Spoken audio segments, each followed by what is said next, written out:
Atenção, esse podcast não é recomendado para pessoas sensíveis, pois pode conter a descrição de violência psicológica, física e sexual. Não diga que você não foi avisado. Continue agora por sua conta e risco. Nobody.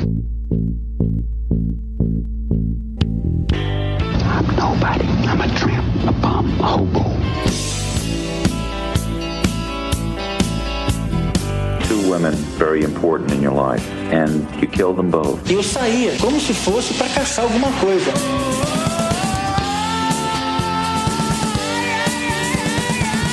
I got this fantasy. I started working out this fantasy online.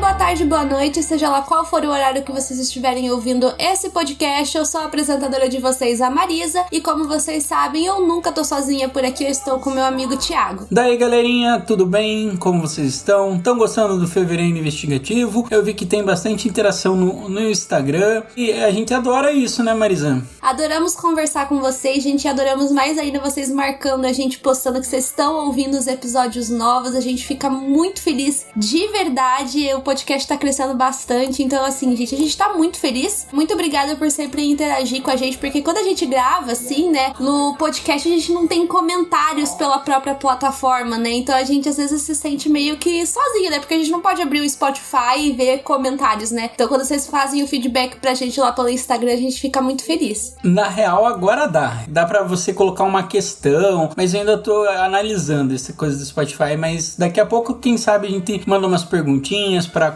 interagir com o público no Spotify. Mas também temos outros agregadores, assim como a Aurelo, o Deezer, Apple Podcast, e você pode estar nos avaliando tanto no Spotify quanto na Apple. E você ouvindo no Aurelo, você ajuda alguns centavinhos. Como a Marisa disse no episódio passado, a gente ganha umas balinhas para poder continuar o podcast, né, Marisa? Queremos agradecer, como sempre, os Pix misteriosos que a gente recebeu. A gente recebeu um Pix da Carolina Constante, que mandou uma mensagem que eu adorei, que é: amo ouvir os podcasts para dormir. Muito bom. Amo o trabalho de vocês. Gente, depois do podcast de madrugada, agora a gente descobriu que tem gente que ouve nosso podcast pra dormir. Essa galera do True Crime é meio fora da casinha, né, Marisa? A gente sabe disso. E também a gente tem que agradecer a Aline Rodrigues, acreditou na gente no Apoia-se, então a gente tem algumas formas de nos apoiar. Você pode estar passando o Pix. Qual que é o contato, Marisa, pro Pix? É o e-mail contato@apenas-um-podcast@gmail.com. Lembrando que contato apenas um podcast é tudo escrito juntinho. Vai pro Pix em nome de Marisa daí. Então vamos pro caso de hoje, Marisa?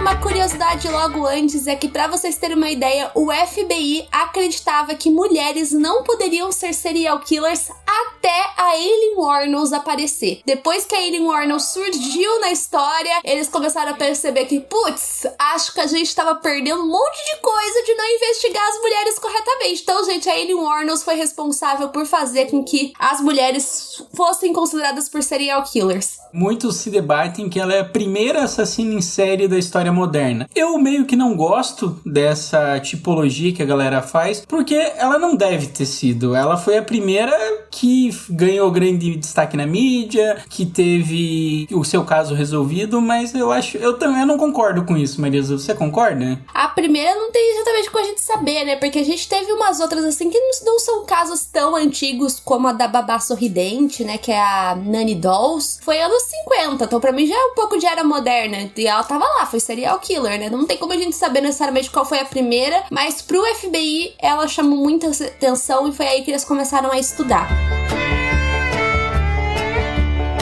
Vamos lá, então a Aileen Karen Wuornos nasceu no dia 29 de fevereiro de 1956 em Rochester, no Michigan, nos Estados Unidos, ou seja, ela nasceu justamente em fevereiro, agora que estamos fazendo esse fevereiro investigação. Os pais dela se casaram em segredo quando eles eram adolescentes. A mãe dela se chamava Diane Wuornos, ela tinha apenas 15 anos na época, e o pai dela se chamava Leo Dale Pittman, ele tinha 18 anos, e é assim, gente, eles eram um casal muito jovem, e por incrível que pareça, eles não foram o primeiro filho deles. Eles tinham um outro filho, que era o Keith Warnos, que nasceu 1 ano antes da Aileen. Ou seja, provavelmente o primeiro filho que a mãe dela teve foi com 14 anos de idade. Então assim, a gente consegue ver que já começa assim, já meio complicado, né? Porque eles eram um casal que não tinha muita estrutura, tanto que depois de um tempo eles acabam se separando, porque o relacionamento dos dois era extremamente violento e abusivo. Só pra vocês terem uma ideia, a Aileen, na verdade, ela nunca conheceu o pai biológico dela, e o pai dela não era uma pessoa muito boa, porque ele acabou sendo preso por ter molestado uma criança. E além disso, ele era suspeito de ter matado uma criança, e ele foi preso, aonde ele foi diagnosticado como sociopata na época, só que ele acabou cometendo suicídio dentro da prisão, ele acabou se enforcando em 1969. Então, que família incrível, né? Que ambiente familiar fantástico. Vai ficar pior, porque o que acontece depois, Thiago? A gente vai acontecer uma coisa que a gente já viu nesse podcast antes. É a avó querendo se passar de pai. Porque como ela era muito nova, tem todo esse estigma de vergonha, o casamento foi meio em segredo. Então, tudo que eles pudessem fazer pra colocar debaixo dos panos, eles fizeram. Então, os avós, como a gente já viu em alguns outros casos, se passaram como pais e colocaram a mãe da Aileen como se fosse irmã dela. Os avós acabam adotando a Aileen e o irmão. Aparentemente, a Aileen tinha um bom contato com a sua avó.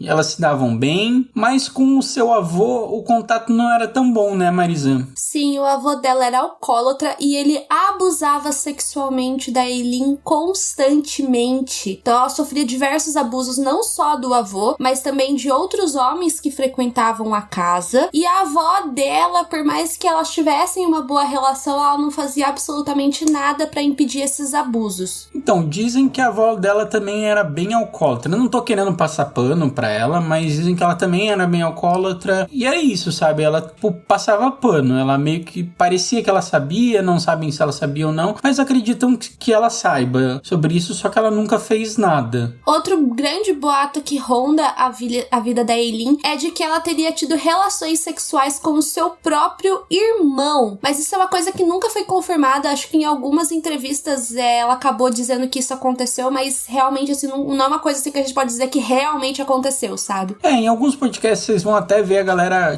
falando, não, aconteceu, mas é uma coisa que a gente não sabe, porque isso vai ser dado bem depois, quando a Aileen já tá no nível psicológico, que é difícil acreditar nas coisas que ela fala, né, Marisa? Sim, gente, assim como todos os serial killers, na verdade, né? A gente não pode confiar muito no que eles falam. Eles sempre acabam dramatizando mais a situação, passando pano pro lado deles, então é bem complicado. E como que era a Aileen em relação às pessoas? Então a Aileen era uma garota muito tímida, as interações sociais dela acabavam sendo complicadas e ela sempre acabava se sentindo menosprezada, e acontecia uma coisa que, além dela se sentir menosprezada pelas pessoas, se sentir menor que as outras pessoas, não se sentir querida, ela tinha uns rompantes de fúria, uns rompantes de ódio, uns rompantes de raiva. Então, muitas vezes, ela não era uma pessoa fácil de lidar, né, Marisa?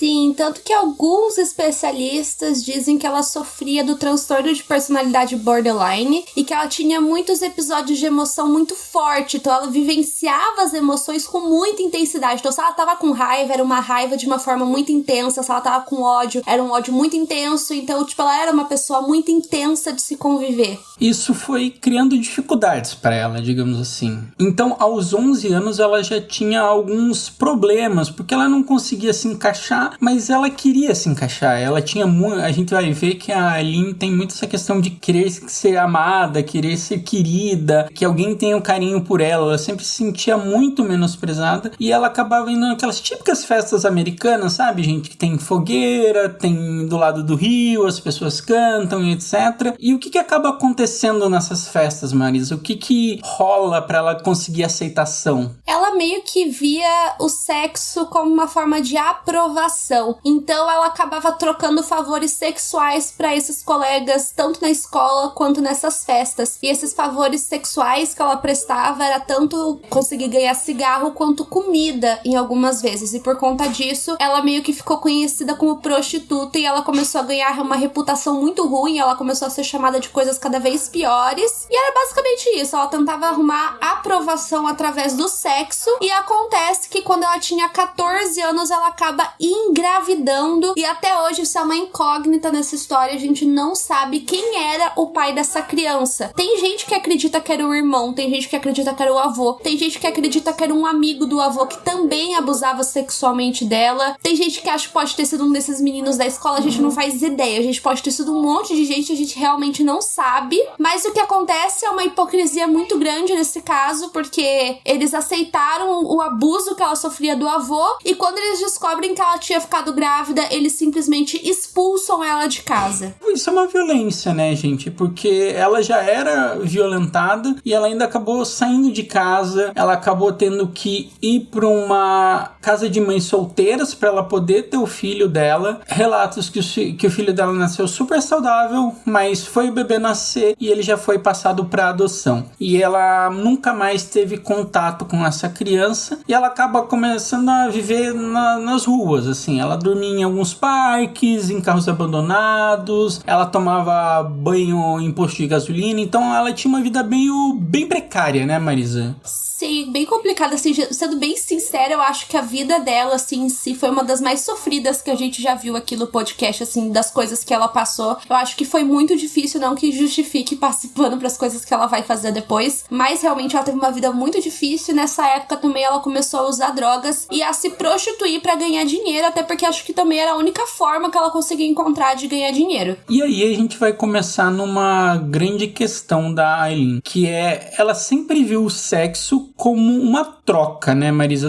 Nesse caso eu vejo muito isso, que pra ela o sexo serve pra fazer uma troca, ou pra você ganhar alguma coisa, ou pra você ganhar dinheiro, ou pra você ganhar comida, ou pra você ganhar cigarro. Então guardem isso na cabeça, que depois vai ser importante pra gente entender a própria Aileen. Então ela tinha um ponto de prostituição que ficava na estrada, e o preço pra cada programa dela custava $30 na época. Isso a gente tá mais ou menos nos anos 70, gente. E ela fazia entre 6 a 7 programas por dia. Então devia ser uma coisa bem complicada, assim, ela meio que, entre muitas aspas, descobriu esse nicho que ela se prostituía barato em BRs, onde as pessoas elas pegavam ela, levavam ela pra algum matagal, alguma coisa assim, e faziam um sexo no carro, e era assim que ela ganhava o dinheiro dela. Já aos 20 anos ela vai encontrar um homem, ela vai conhecer um homem chamado Louis Fell, que era um homem rico, eles chegam até casar e ela acaba se mudando pra Flórida. Só que você esqueceu de um detalhe, o cara era velho pra caramba.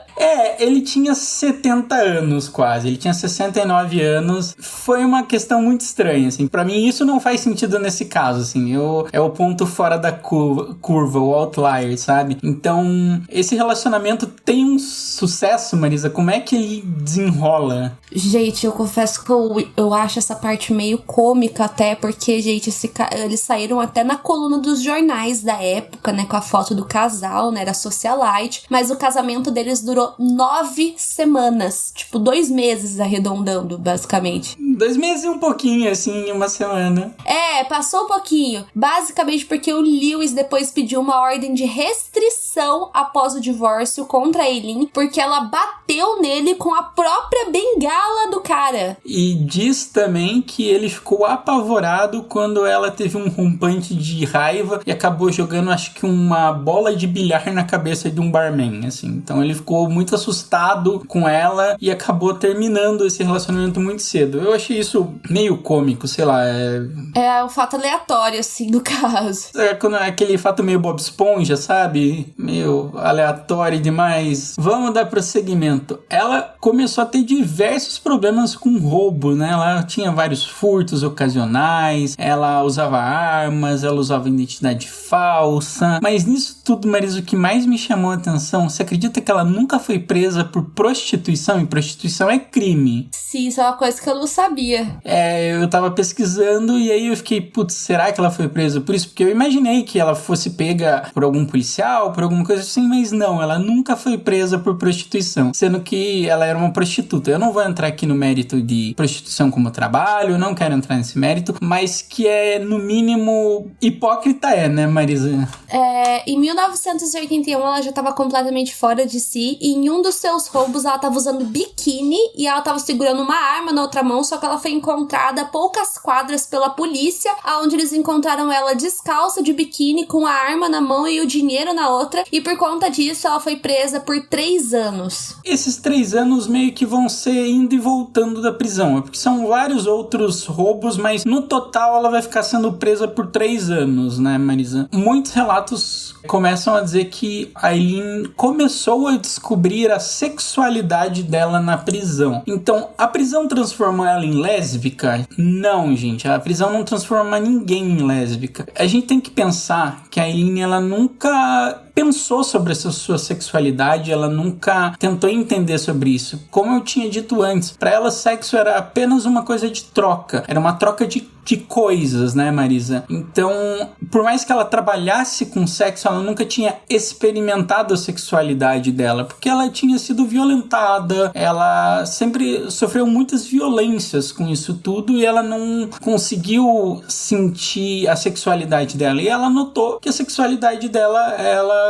preferia mulheres. Ela notou que ela tinha prazer por isso, sabe? Então, isso fez parte da identidade dela, né? Ela conseguiu ter o prazer sexual dela, ela meio que se apropria da sexualidade dela com isso. Então, né, depois que ela saiu da prisão, ela decidiu que ela não ia querer mais se relacionar com homens e por conta disso ela começou a frequentar lugares, bares LGBTQIA+, locais onde ela poderia conhecer mulheres, e em um desses lugares ela conheceu a camareira de um hotel que se chamava Trina Moore. Elas se apaixonaram intensamente e assim, bem rápido, elas já começaram a morar juntas. Aí uma coisa importante é que mesmo ela estando nesse relacionamento onde ela era um pouco mais feliz, ela não parou de se prostituir. Então ela continuou se prostituindo porque continuou ainda sendo o trabalho dela. Sim, era meio, como eu posso dizer, um combinado entre as duas. As duas viviam juntas, mas as duas tinham que trazer parte do sustento. Por exemplo, se elas gastavam, sei lá, $500, cada um tinha que trazer $250 para casa, não importando. Então a Trina Moore, ela continua sendo camareira e a Aileen, ela começa a estabelecer meio que uma base de clientes. Ela mora no mesmo hotel que a Trina é camareira ou muito próximo disso, e lá tinha uma base militar. Com essa base militar, meio que a Aileen começou a ganhar um público cativo. As pessoas iam atrás dela e ela conseguia se prostituir lá perto e ela não precisava fazer muito esforço, ela não precisava ficar horas numa rodovia esperando para conseguir trabalho. Bom, o que acontece, né? Que quando chega os anos 80, ela tava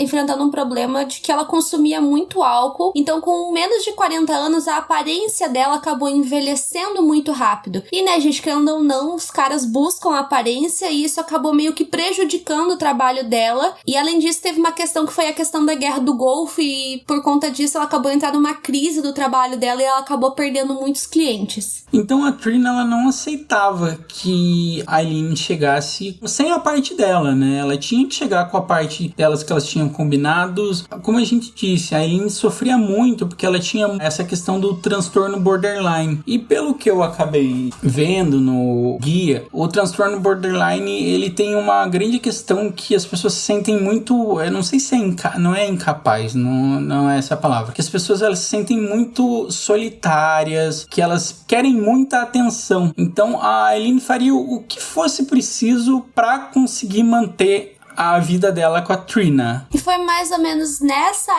época que elas começam a entrar em crise que a Aileen vai começar a realizar os primeiros assassinatos dela. Então, no acostamento da Estrada 75, no dia 30/11 de 1989, ela acabou cometendo a primeira vítima dela, que é um pouco assim, tem gente assim que acha que é muito controversa essa história, porque a primeira vítima dela foi o Richard Mallory. Ele tinha 51 anos e de acordo com a Aileen, ele teria violentado violentado ela e agredido, e por conta disso ela teria agido em legítima defesa, atirando nele 3 vezes e em seguida largando o corpo dele na beira da estrada. Uma coisa que é bem importante a gente saber sobre o Richard Mallory é que ele já tinha sido preso por 10 anos em reclusão por crimes sexuais. O corpo dele só foi encontrado 12 dias depois. Então a gente tem essa controvérsia. Na verdade, o caso inteiro é isso, basicamente, né? Se for legítima defesa ou não. Mas nesse caso em específico, eu vi que a internet passa mais pano e acredita porque ele, na acusação, ele foi considerado como um bom moço, sabe? Em nenhum momento passou que ele era um cara que tinha sido condenado a 10 anos de reclusão por crime sexual, sabe? Então isso a galera não comprou, isso a galera ficou muito puta, por assim dizer, nesse caso. Então é por isso que eles acham, nesse caso em específico, acham que foi legítima defesa. Tem gente que acha que tudo foi legítima defesa, mas a gente vai ver porque é o grande e se desse caso, né, Marisa? Uma coisa que ela fazia também com as vítimas, ela matava sempre da mesma forma, né, que era através de tiros. E uma coisa que ela costumava fazer depois era pegar objetos de valor. Então ela acabou pegando o dinheiro do carro dele e o carro dele e acabou indo embora. Porém, quando ela vai pra Trina, ela vai pegar e entregar esse dinheiro e mostrar o carro e mostrar os objetos de valor, a companheira dela vê claramente que esse carro vai dar algum problema pra elas, né? Então o que elas fazem? Elas se livram do carro. Aí todo mundo se pergunta, mas por que ela não foi na polícia? Segundo ela não tinha muito o que fazer. Aí vem uma grande questão. Se ela não tinha o que fazer, ela ia deixar o carro, o dinheiro e os objetos, né? Mas não foi isso que ela fez. Ela ficou com o dinheiro e ficou com os objetos. Ela só se livrou do carro porque era algo mais difícil de esconder, né, Marisa? Sim, com certeza. A polícia, ela chega a achar o carro do Richard, só que assim, não tinha nada de suspeito no carro. Não tinha sangue, não tinha pólvora, não tinha nada no carro. Então acaba que a polícia dá apenas como um carro abandonado, e como ele era ex-presidiário, a polícia não deu muita bola pra isso, e também não tinha corpo, não tinha nada, sabe? Eles não tinham o que pesquisar, era apenas um carro que aparecia no meio do nada, e eles não tinham nenhuma pista sobre aquilo, e o cara era ex-presidiário, então eles também não fizeram muito esforço pra ir atrás dele, né, Marisa? Exatamente, então tipo, eles realmente não acharam que era muito sério. Eles só vão perceber que tinha talvez alguma coisa mais séria acontecendo depois que eles começam a achar vários corpos que eram deixados na beira da estrada e carros que eram deixados em outras regiões. No ano que se seguiu, ela acabou matando mais 6 homens e todos eles eram clientes dela e homens de meia idade. As outras vítimas dela eram o David Spear, de 43 anos, o Charles Carl Soldon, de 40 anos, o Troy Eugene, de 50 anos, o Charlie Richard, de 56, e o Walter Antônio, de 62 anos de idade. O modus operandi dela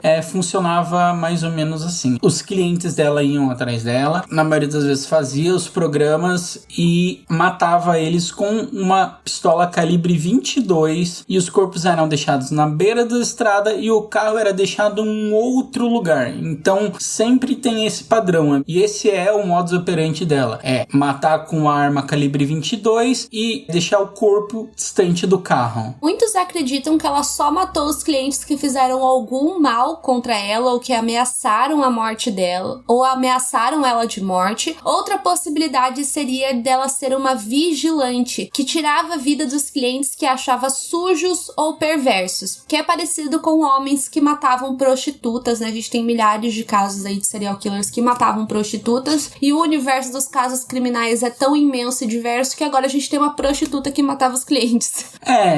Isso eu fiquei pensando bastante a respeito, porque faz certo sentido. Eu vi em algumas pessoas colocando isso como uma possibilidade, e eu acho que faz sentido, assim, porque ela poderia ter essa raiva contra homens que procurassem isso, então pra mim faz total sentido essa questão também. Bom, uma pista que foi muito importante, assim, pra polícia determinar quem era esse assassino foi que todos os bancos do carro eles eram puxados pra frente, o que indicava que muito provavelmente o assassino, a pessoa que estava dirigindo aquele carro, ou era um homem muito pequeno ou era uma mulher. Mas o que acontece? Como todos os corpos eles foram foram encontrados em lugares escondidos, um pouco afastado das estradas. A polícia pensou, ela fez já a conexão que era uma pessoa forte, e como pessoa forte eles acharam que era um homem, e uma das coisas que eles sabiam que era um caronista. Só que aí entrava o grande, digamos, dilema da investigação,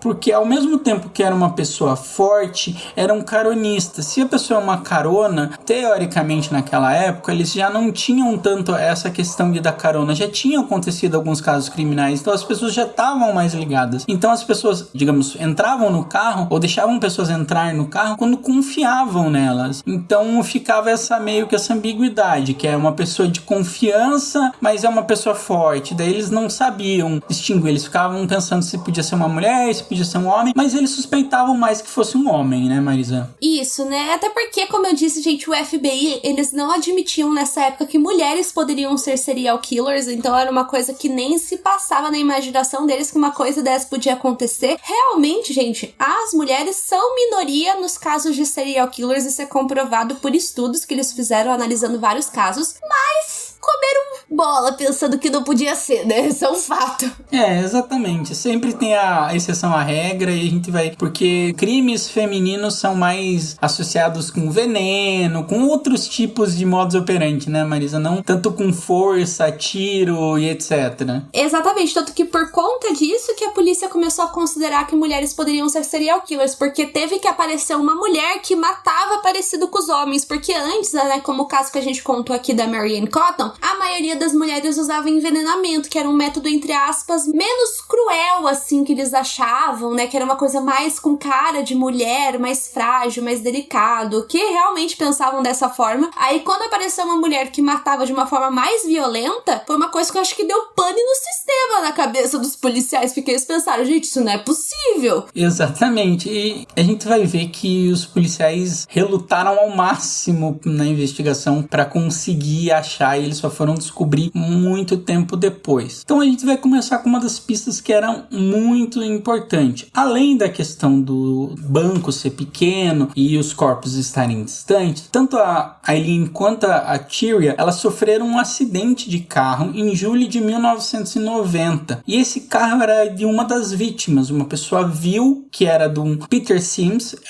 Essa pessoa chegou a ver elas, algumas testemunhas viram as duas saindo do carro. Eles conseguiram dar os retratos falados, eles conseguiram mostrar a cara dessas pessoas, só que a polícia só conseguiu uma palma de uma mão e não tinha correspondência no banco criminal. Isso eu achei uma coisa interessante, porque não tinha correspondência no sistema, sendo que a Aileen já tinha sido presa, né? É uma coisa bem curiosa, né? Eu também fiquei curiosa em relação a isso. Então, as testemunhas montaram os retratos falados, duas mulheres envolvidas no acidente, elas logo foram reconhecidas, as pessoas ligaram, mas a gente tem que lembrar que o Peter Sims, ele não foi dado como morto. Até lá, o corpo dele não tinha sido encontrado. Então, elas eram meio procuradas pelo desaparecimento dele, não pelo assassinato deles, né? Então, assim, gente, os detetives já estavam de olho nas duas, só que eles não tinham motivos pra prender elas, não conseguiram prender as duas, mas aí eles tiveram uma ideia brilhante, que foi procurar em casas de penhores da região, e lá eles acabaram encontrando objetos de alguns dos homens que haviam sido mortos. Com isso, a polícia conseguiu a digital da Aileen e, fazendo a correspondência com a palma da mão que foi encontrado dentro do carro, acabou batendo. E já em janeiro de 91, eles conseguiram localizar a Aileen, eles fizeram toda uma operação para prender a Aileen. Os policiais meio que ganharam a confiança dela e acabaram prendendo ela. E a Tyria, ela meio que já não estava em conexão com a Aileen, ela não já tinha ido para outro lugar, eu acho que ela já estava morando com a irmã. Então a polícia chega até ela com um telefonema e ela fica com medo de se tornar cúmplice disso tudo, né, Marisa? Basicamente foi por conta disso, e aí ela começa a contar tudo que ela sabia pra polícia. E ao mesmo tempo que ela tava com medo de ser cúmplice, a Aileen, ela tava com um certo medo da amada dela ser incriminada de uma coisa que ela não havia cometido, então logo depois ela acabou assumindo toda a culpa dos assassinatos. Acontece que em janeiro de 1992 2002, ela confessa os crimes e a defesa ela tem um padrão muito claro, que é tentar mostrar pro jurado que a Aileen era apenas uma vítima nisso tudo, que ela agiu por legítima defesa, que todas essas pessoas só foram mortas porque eles tentaram abusar, eles tentaram espancar, eles tentaram fazer alguma coisa com a Aileen e ela fez isso por legítima defesa. Tanto que na época houve até mesmo protestos em favor da Aileen, ao mesmo tempo que havia pessoas que apoiavam ela e apoiavam que foi legítima defesa, assim como existem pessoas que dizem isso até hoje. Havia também pessoas que não apoiavam ela, tanto que a casa que ela morava foi depredada, foi atacada e foi destruída, então, tipo assim, foi bem tenso. O julgamento dela foi bem longo, foi bem extenso, e no final a gente já vai adiantar que ela foi condenada a 6 penas de morte. Sendo que algum dos corpos, eu acho que eles acharam 4 corpos, 4 ou 5, eles não acharam todos os corpos, então mas ainda assim ela foi condenada à sentença de morte, né, Marisa? Sim, um depoimento que foi bem importante para isso foi o depoimento de um dos médicos que realizou a autópsia, aonde ele disse que havia muita crueldade na forma que os corpos foram encontrados e que teve uma vítima que provavelmente por conta dos tiros ficou agonizando antes de morrer entre 10 a 20 minutos. Então essa declaração dele foi bastante importante. Não teve como a defesa ganhar nisso. A defesa perdeu, a partir daí a defesa ela perde o caso e foi um dos fatos determinantes para que se desse a condenação. E a gente tem que pensar que Estados Unidos e um serial killer, o que a gente tem, Marisa? Filme, tanto que tem um filme sobre ela que chama Monster, eu ainda não tive a oportunidade de assistir, dizem que é muito bom, e a Aileen vendeu os direitos da história dela, só que lá nos Estados Unidos, na maioria dos estados, eu acredito, mas no estado da Flórida, que foi onde tudo aconteceu, tem uma lei que proíbe assassinos de lucrarem por seus crimes, e quem ficou rico no final da história foi os policiais. Que os policiais ganharam muito dinheiro para contar o caso dela e elucidar para as pessoas tudo o que aconteceu. E eu vou dizer que eu achei isso meio bizarro, sabe? Não que eu esteja falando, ela devia ter ganhado dinheiro por isso. Eu também acho deplorável. Não sei, faz mais sentido ir pra família das vítimas do que pra policiais. Exatamente, né? Mas beleza. Porque eu sei que em alguns estados dos Estados Unidos o dinheiro vai pra família das vítimas. Inclusive, eu não lembro agora qual caso que é, mas teve um caso que o assassino escreveu um livro contando a história dele, já com o propósito de que o dinheiro iria pras famílias. Então, tipo, por isso que é meio esquisito, né, gente? Então, dizem que esse filme Monster é muito legal, ouvi dizer que tem no YouTube, então fica a dica. E assim, gente, ela sofreu bastante quando ela descobriu que a amada dela, durante o depoimento, né, do julgamento, ela acabou confessando que ela sentia muito medo da Aileen e por conta disso ela acabou desistindo de qualquer apelação. Ela também, em vários momentos diferentes do julgamento, ela se demonstrava muito... Fora da casinha. Mas eu sinto que as pessoas falam dela assim, tipo, que ela era louca, não sei o que, sendo que vários serial killers homens também tomaram atitudes estranhas durante o julgamento, sabe? Mas isso eu acho que é um pouco de tipo machismo da galera. Com certeza. Porque ela é pagada como louca, mas o Ted Bundy que faz... É um gênio. Exatamente, é um gênio. Isso me dá muita raiva, assim. Por tipo, eles pintam ela como uma louca. O Richard Ramirez... É um gato. Então, tipo, ela é louca, sabe? Então, tipo, é uma coisa que eu percebo muito no caso dela, assim, se comparado com os outros, né? Ela disse algumas frases que ficaram muito conhecidas durante o julgamento. Teve uma época também que ela subiu em cima da cadeira e ela começou a gritar que eles estavam condenando uma mulher que tinha sido estuprada, sadomizada e torturada. Então, ela teve uns momentos dela, assim como muitos serial killers tiveram, de surtar durante o julgamento. Então, assim, gente, como eu disse, ela foi condenada a 6 penas de morte. Então, obviamente, porque já me perguntaram isso, a pessoa morre uma vez só, mas é porque as condenações funcionam assim. Então, foi 6 penas de morte. Ela acabou sendo morta, né, por injeção letal no dia 9 de outubro de 2002, aos 46 anos de idade. Ela se recusou a ter uma última refeição. Perguntaram pra ela se ela queria alguma coisa, ela falou que não, então eles só deram um café pra ela. E a última frase dela acabou ficando muito conhecida, que era: "Eu só gostaria de dizer que estou velejando em uma uma rocha e retornarei no Independence Day com Jesus, 6 de junho, como no filme. Na nave mãe e tudo. Eu voltarei. Então, digamos que a saúde mental dela tava um pouquinho alterada, né, Marisa? É, com certeza. As cinzas delas foram entregues a uma amiga dela, que era Dal Botkins, que espalhou elas em sua nogueira, que é uma árvore, né? Isso. Outra coisa também que meio que rolou uma... vai ter a injeção letal ou não vai? Porque o que aconteceu? Antes dela tomar a injeção letal, ela deu uma entrevista. Não sei se chegou a ver essa entrevista. É uma entrevista, não sei se é curtinha, mas eu vi 7 minutos da entrevista. Vi um trecho só. E assim, a Eileen, ela, tipo, fica fora totalmente da realidade. Fala muita coisa que tava sendo injustiçada. Ela tava falando algumas coisas até meio sem sentido. Aí tem todo esse estigma dela ter um sorriso meio estranho, sabe? Tipo, ela fazia umas caretas meio estranhas, eu devo dizer. E aí a galera ficou perguntando, mas ela é apta? Ela é saudável? Ela, sabe? E no dia anterior ela tinha passado, antes de fazer a injeção letal, eles têm que fazer um exame psicológico. E foi feito o exame psicológico, ela foi dada como apta para a injeção letal. Chegou o presidente ter que assinar isso, então ele assina e ela vai ser morta. Tanto que dizem, uma das curiosidades é que quando ela tava pra morrer, eles achavam que alguém ia ligar e falar, tipo, cancela, sabe? Ela tá, tipo, fora de si por causa dessa entrevista que ela deu antes da injeção letal. Acharam que ela tava totalmente fora da casinha e achavam que talvez isso ia ocasionar que eles não dessem injeção letal e adiassem, porque várias vezes foi adiado e adiado. E eles achavam que dessa vez também ia ser adiado. Não foi adiado, acabaram fazendo a injeção letal. Então, gente, esse foi o caso de hoje, basicamente. Então já vamos pro momento 5 centavos. Momento 5 centavos.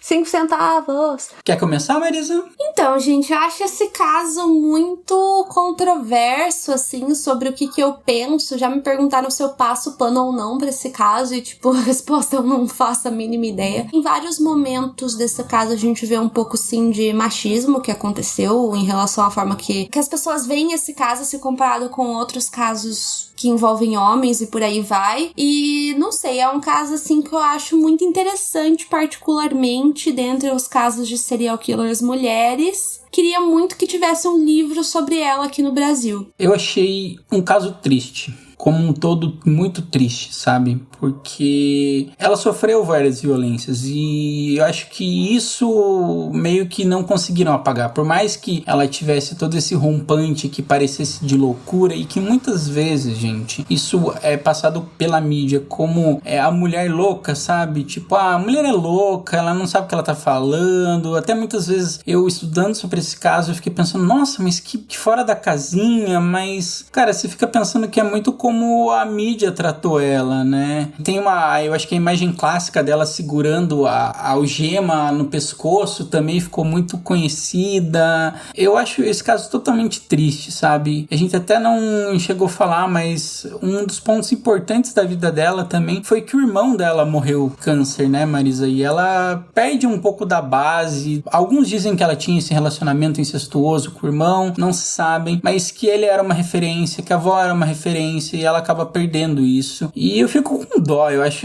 sei lá, eu não consigo dizer se foi legítima defesa ou não. E eu também fico um pouco revoltado nesse caso. Não sei se você se revolta com isso, mas eu fiquei muito revoltado que a namorada dela, tipo, passou totalmente impune disso e eu acho que ela tinha culpa no cartório, sim, também. Ah, com certeza. Sei lá, é um caso muito complexo, assim, que envolve muita discussão. Eu acho que, sendo bem sincero, esse é um daqueles casos que dá vontade de pesquisar mais, né, Marisa? Sim, tem gente, inclusive, que acha que por mais que ela tenha cometido esses assassinatos, a pena dela foi muito exagerada, tipo 6 penas de morte, né? Porque teve casos aí de serial killers que, nossa, mataram muito mais, fizeram coisas absurdas e que não pegaram pena de morte lá nos Estados Unidos. Tudo bem que tem muito essa questão lá de estado pra estado, mas eu acho engraçado que com muitos serial killers homens, principalmente os casos assim mas bem dessa época, nos 90, nos 2000, a polícia quis negociar com ele, quis fazer um acordo, e com ela não houve essa opção de acordo. Então tem muita gente que acha que a pena dela foi muito exagerada se comparado com outros serial killers homens que fizeram ou a mesma coisa ou mataram até mais. Eu acho que se fosse um caso de homem com 6 pessoas, eu vou ser bem sincero, eu acharia que eles ficariam que nem o Una Bomber. Ele matou 16 pessoas, gente, no caso anterior. Ele matou 16 pessoas e ele tá, tudo bem que teve acordo e tudo mais, mas ainda assim, sei lá, eu acho que esse caso acabaram julgando demais ela e...